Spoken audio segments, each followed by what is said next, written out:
Welcome to the month of May, which represents Mental Health Awareness Month. And to kick off this very special month, I wanted to begin by speaking on a topic that is rarely talked about, which is mental health within the Black and Brown communities. Though mental health knows no color, I felt inclined to highlight mental health within these specific communities because for so long it was always considered taboo or suggested that mental health didn't apply to us, which is 100% inaccurate, right? Mental health doesn't care whether you black, white, green, purple, orange, or blue. If you're a human being having a human experience, mental health is applicable to you. Many Black and Brown people come from a very extensive background of historical trauma. Endurance is ingrained in their DNA and resilience flows through their veins. But what are the ramifications of internalizing unresolved trauma? I'll tell you. Insecurity, inability to effectively communicate, resentment, lack of trust, PTSD, alcohol, substance abuse, anger, stress, anxiety, suicide, depression, and that's just to name a few.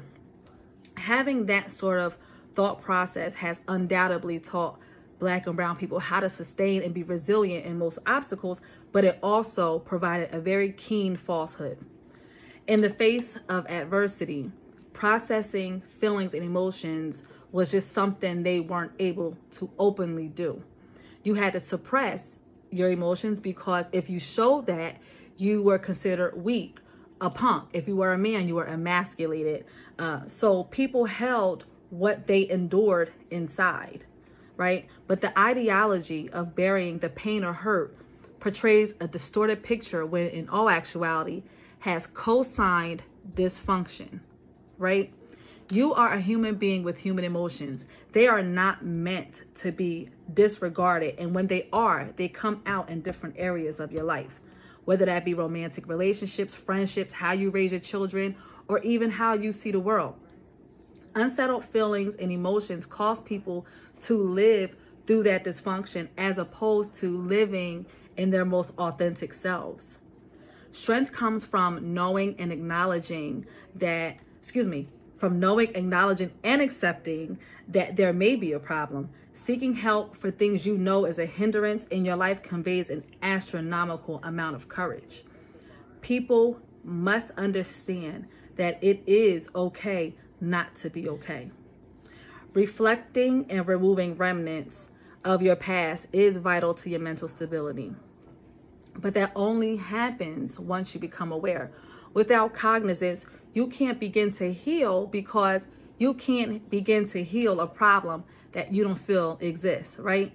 With the hardships that Black and Brown people face, they could benefit profoundly from therapy, although therapy was never on their radar.